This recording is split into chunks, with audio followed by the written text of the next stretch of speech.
So how to completely get rid of the energy? I knew what to say.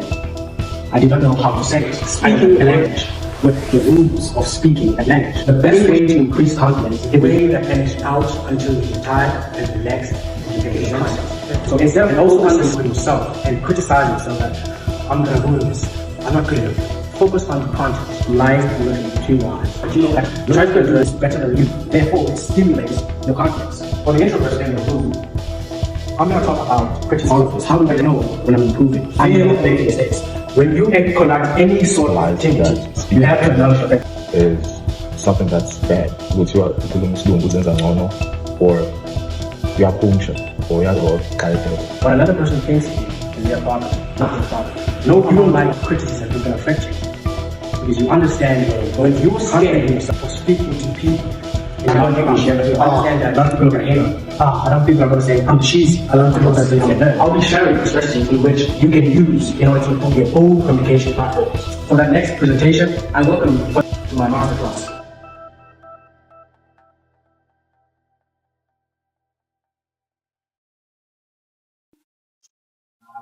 Sipo, and I'm currently doing my final year in public administration, and I'm going to define for you what public administration is.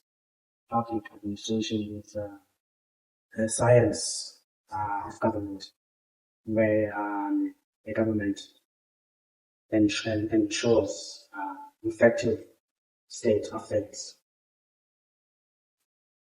Do you perceive me as smart? If you had to rate my knowledge base out of 10, what would you rate it? And rate of 5. Wow. Yeah. So 5 for simple. Let me try it. Hello everyone, my name is Tuma and I'm currently conducting my final year in public administration, and I'd like to define for you what public administration is. So public administration is the process whereby we manage our government affairs, we record them in transactions, and then we summarize them in financial statements, the balance sheet, the income statement, and the cash flow statements. So do you now perceive me as smart? If you had to rate my knowledge base, what would you rate it? Anyone just say 10. Would it be a shocker if I told you that Sipo's statement was actually more accurate than Tuma's statement?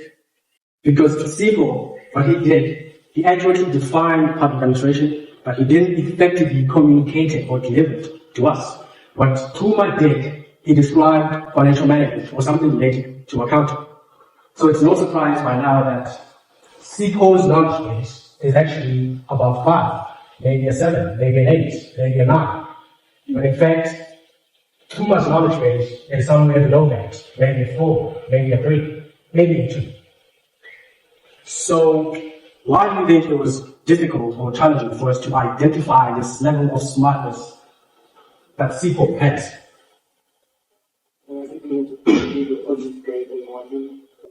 Correct. Sipo wasn't able to communicate or expose to us this level of genius that he has. So therefore, no one failed, and everyone failed to recognize his smartness. He couldn't deliver the amount of knowledge he has. He couldn't expose it to the rest of us. And why we think Tuma was able to trick us into believing that he's actually smart? It's because he effectively communicates this small amount of knowledge that he has stored up in his mind. It doesn't matter the amount of knowledge that you have. If you cannot communicate it, it becomes somewhat useless, irrelevant. Which is why in 1995 December, when South Africa was in the transition of democracy, President Nelson Mandela single-handedly drafted the mandates of the Constitution by himself, which were then published in 1995, the same day. What I just told you is a lie. I just told you a lie. I just communicated a lie to you effectively, that you even believed it. So, what I have is communication, but I don't have knowledge. You have to balance your knowledge base, and you have to balance your communication method. So, both of these elements are important, because you think about it, if you don't have knowledge, you don't have anything to communicate. But if you don't have communication, you're not going to be able to expose this knowledge that you have. Now we're going to be part of meetings. We're going to be conducting interviews. We're going to be entrepreneurs that we need to pitch our business ideas to investors. We could have been establishing relationships, making new friends, marriages, all of that. We need to make sure that our knowledge balances with our communication. So I'm going to give you a list of reasons. I'm going to give you 3 reasons. The first reason is fear of making mistakes. The second reason is natural way misconception. The third reason is confidence.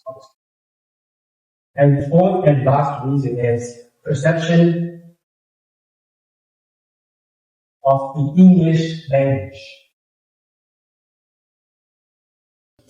Fear of making mistakes. When you conduct any sort of activity, you have to acknowledge the fact that you're going to make mistakes. Speaking to a large crowd of people or introducing yourself to people you're not familiar with, you are going to make a mistake. So this one, it should be at the tip of your skull that, hey, I'm going to make mistakes. There's no need to panic about it. The moment you accept this, you ease yourself. My name is Ntwangu Sikhalakhala, and I'm a finalist in public administration, and I'm going to talk to you about communication. Did you notice that I made a mistake in pronouncing my name? Most of you didn't. But let's try again. My name is Ntwangu. Now, do you see the difference? Now, you just told everyone in the room that I made a mistake. Now, everyone is going to start laughing. Everyone is going to start to do a mistake in his own presentation. But instead, if I just said, my name is Ntwangu, if there was a need, I could have said, sorry. But there's absolutely no need. You can just bypass. I call this one a disguise. You just disguise the name by frontier. You just say, my name is Ntwangu Sikhalakhala, and I'd like to talk to you about communication. No one noticed that I made a mistake. And you have to acknowledge the fact that you are going to make a mistake. There's this misconception of, actually, it's the way that I sound. I can't change the way that I sound. I was born this way. Let's assume you were wearing a t-shirt for the past 5 days. So naturally, when you change that shirt and put on a new one, it's going to feel a bit uncomfortable. It isn't weird. It's just uncomfortable because you're not familiar with this setting. So that's what's happening when you change your communication techniques. You're just not going to be familiar with it for a little while. It isn't that you're fake. I sound fake. I don't think this is me. They think that I sound phony and fake. People are going to notice. Of course they're going to notice that you changed the shirt you've been wearing for the past 20 years. Of course they're going to notice that you've changed the way you speak. You've been speaking for the past 20 years. So it isn't being fake. It's being unfamiliar with the tone or with the voice or with the vocabulary that you've now established for your communication platform. It's a misconception that drives people into believing that they naturally sound bad, that drives people into believing that they don't have to improve, they can't improve their communication skill. The best way to increase confidence is if you have something to leverage. If you have something to show for, naturally, confidence is going to appear.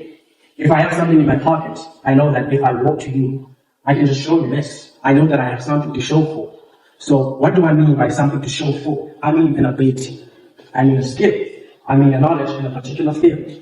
If you can increase your abilities, if you can increase your knowledge base, if you can increase and improve your skills, naturally the confidence is going to start showing in. This is the best way to improve your confidence. It's just basically improve your skills, your abilities, and your knowledge. That means you have something to leverage when you establish yourself in crowds, when you establish yourself in front of people. You know that these guys, they don't know that I have a pen. These guys, they don't know that I can speak. These guys, they don't know that I have a lot of money. Because you've been improving these for quite some time, that you know that no one can do this better than you. Therefore, it stimulates your confidence. For the introverts in the room, I'm going to talk about criticism. Criticism is a natural thing that's not okay if you're in a setting with a lot of diverse people. I don't mean black and white. I don't mean female and male. I mean people with different mentalities. I mean people with different abilities. So naturally, when you come to these people, other people are going to have different mentalities towards you. Other people are going to have different thoughts towards you. So the key to this is to understand that another person's thought is nothing whatsoever your problem. It's their problem, what they think about you. If they think that my style is not cool enough, that's their problem. They better solve it. Criticism is for the criticizer, not for you. You have bigger problems to solve. Perception of the English language. The English language It doesn't matter whether you speak Tswana, whether you speak Xhosa, whether you speak Portuguese. English simplifies the communication between the Portuguese guy, the Xhosa guy, and the Tswana guy. It means when they come together, they're going to be able to share their ideas, to share their knowledge, and share whatever they're going to speak in their language, using the essential language, which is English. Which is all English is, just a language. Nothing more than that. So here in South Africa, there's this tendency of assuming English is a big accomplishment that you even get killed for. It's so crazy that if you can speak English fluently in South Africa, it's like you bought a car, or you own a mansion, or you have something. This is the poisonous perception that we have that's driving people into fearing to establish fluent English speaking. So the moment you try to learn English, you have to say, a lot of people are going to hate on me. A lot of people are going to say, I'm cheesy. A lot of people are going to say, I'm a nerd. In here, for that next presentation, for that next communication with the new friends you just met at the mall, for that next business pitch idea to investors, I welcome you to my masterclass again. I'll be sharing the strategies in which you can use in order to improve your own communication platforms.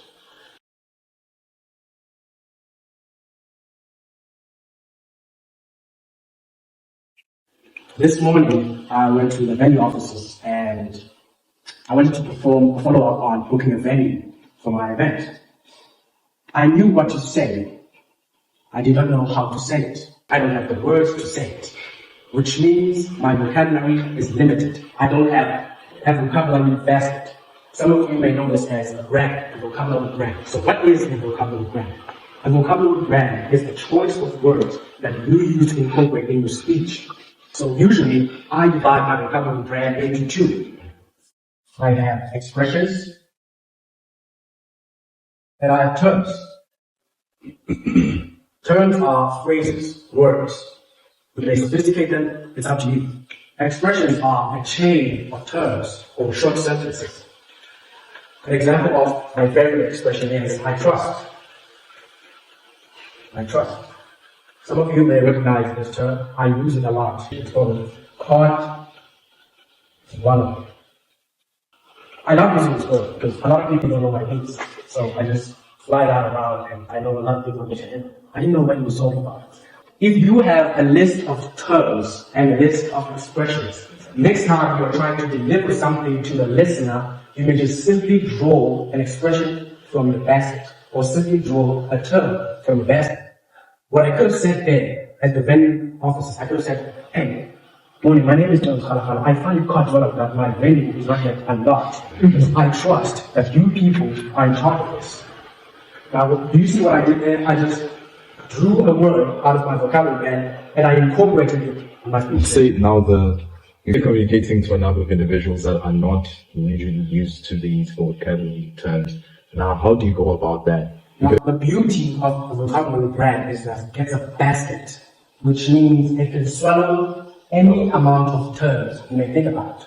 You say advanced, sophisticated, easy. Any word that you love or any word that you're familiar with, just put it in the vocab brand. If you understand your setting and you understand that these people won't be able to understand a certain word, just go searching in your vocab brand until you come across the most suitable word. What happens if I just stop in the middle of a presentation and search for a word? Now, a vocabulary brand is not something you can just establish today like buying a new shirt.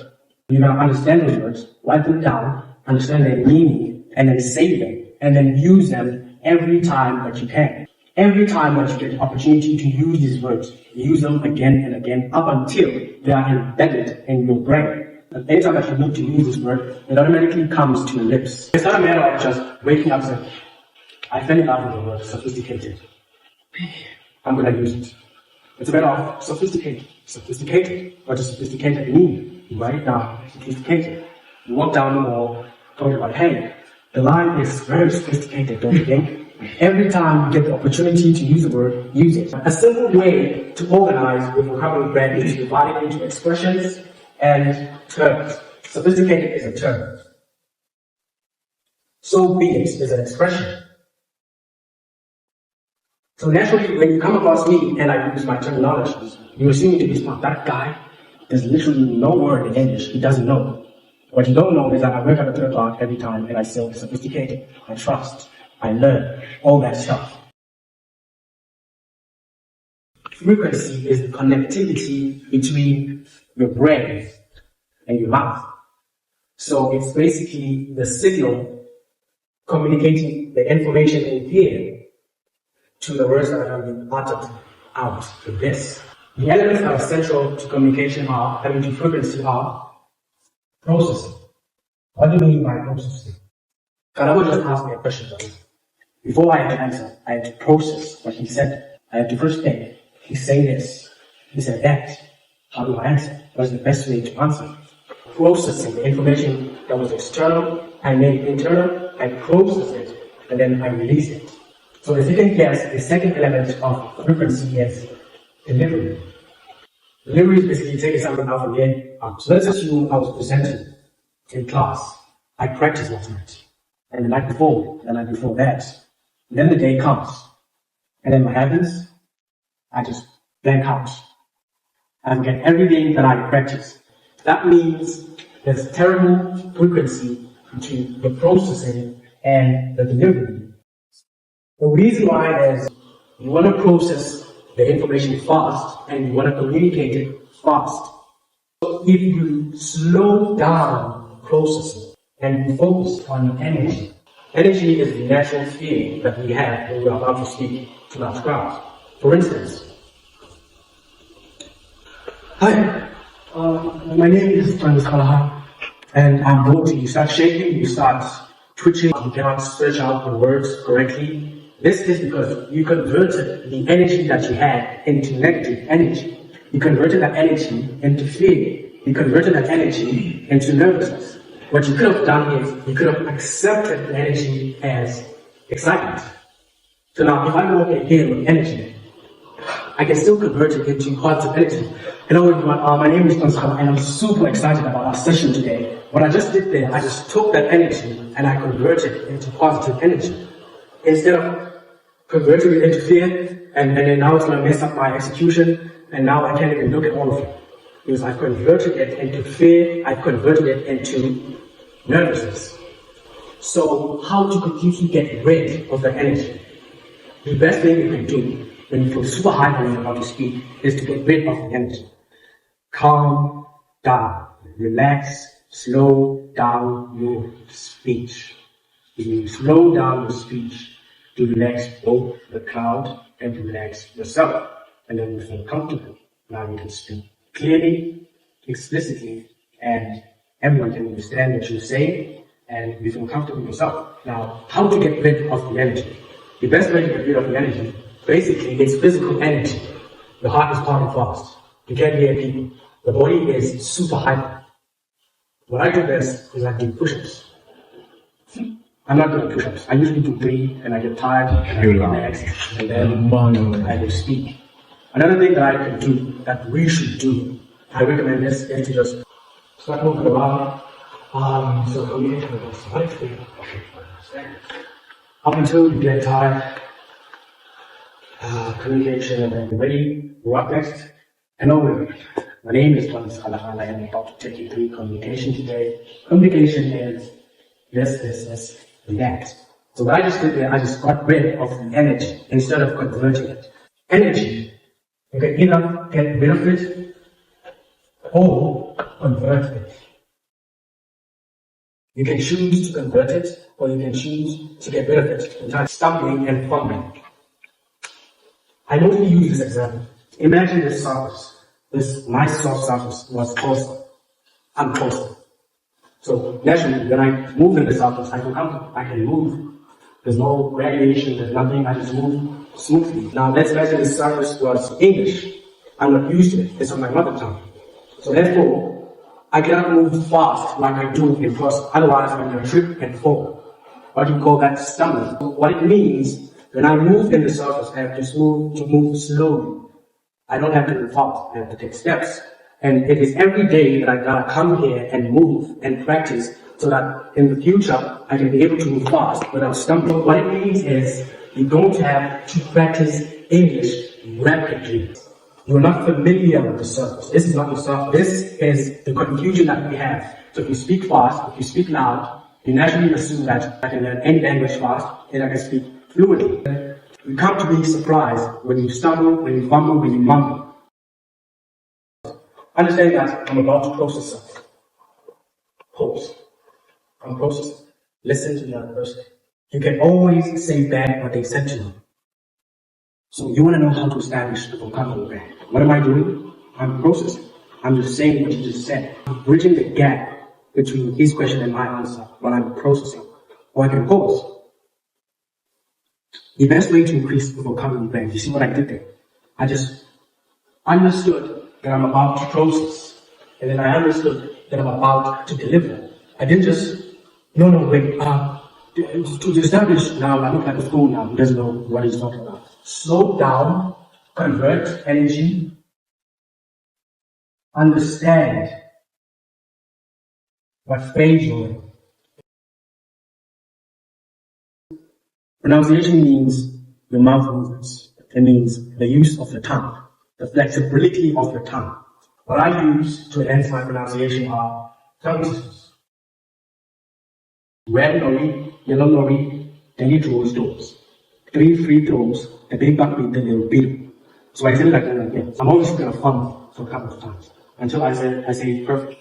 Red lorry, yellow lorry, then 3 stones, 3 free throws, big buck beat the little beetle. Every morning I said this. Every morning I say this. Every morning I say this. Every morning I say this. Until I say it perfectly. Until my mouth movements and my tongue is flexible enough for me to say complicated English phrases simply. Speaking a language with the rules of speaking that language. English has its own English speaking rules. What we do as South Africans is that we speak English using South African language mouth movements. So you hear people speaking English, but they are using South African Xhosa mouth movements. For instance, you can hear me speaking English, but you can somehow hear Xhosa in my speech, which is also reversible. That only when the treasure is Xhosa, but with the rules are English. Now we are in Kubani, the seventh is Xhosa, the rules are English, which is not appropriate. When you speak English with the rules of speaking English. A mix of the British accent and the American accent. You mix these, and then becomes the default. So this is by far the best way to speak English, using the default accent, a mix of the British and the American accent. Imagine a passport like this, and I can be it, and there's no pattern, no way I speak, I just speak, not what. You will hear things I'm saying, most of you probably fall asleep. You can just change your tone in each sentence, each paragraph, entertain and draw attention to yourself, because that's the basis of communicating. You're taking the attention from the other person and you're putting it to yourself. Imagine you're playing the keyboard and you're playing the same key like there's no sound to it, there's no pattern. You have to play the keyboard using all keys. It makes a nice sound. You don't have to speak in the same volume. But you don't have to speak lower like that. You don't have to speak too loud. Change your volume.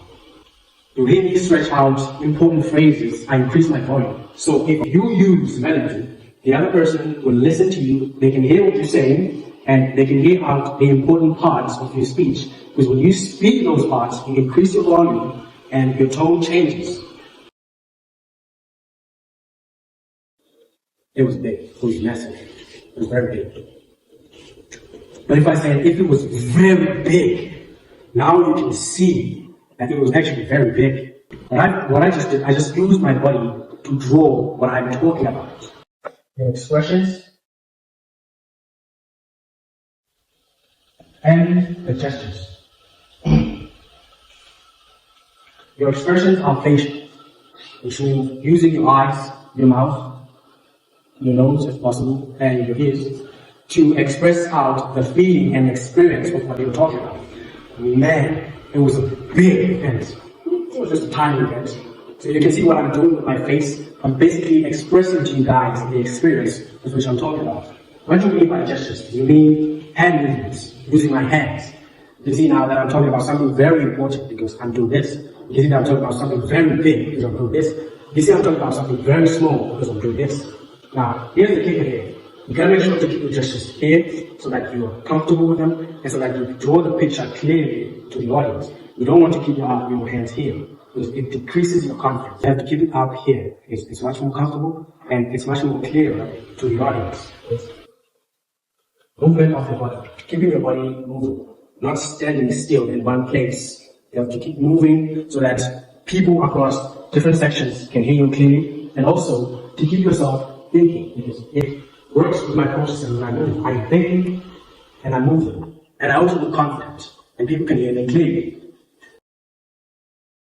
So how do I do all of this? How do I know when I'm improving? I use VPN method. You take your phone, you record yourself.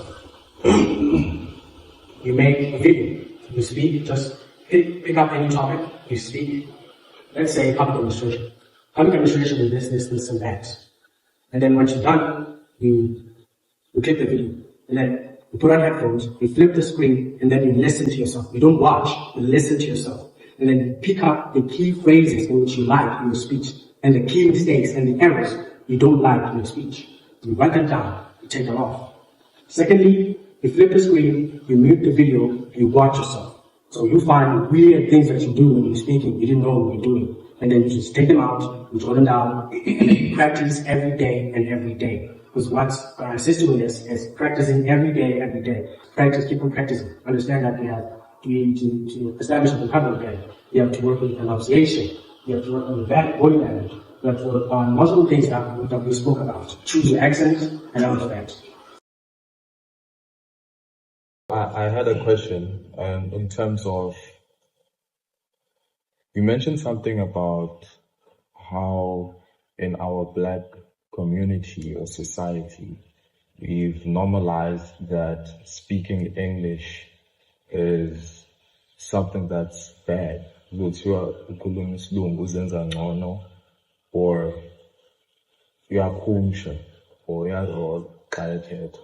so now, how do you decapitate that sort of mentality?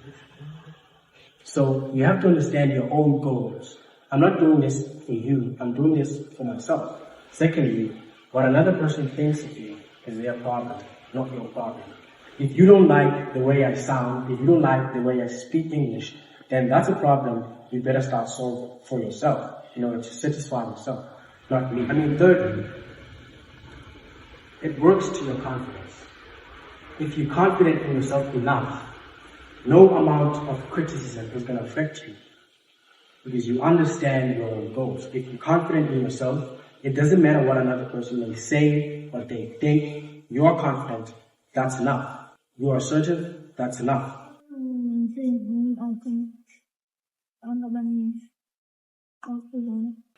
So she just asked how to effectively communicate in large crowds when you're scared and you're nervous.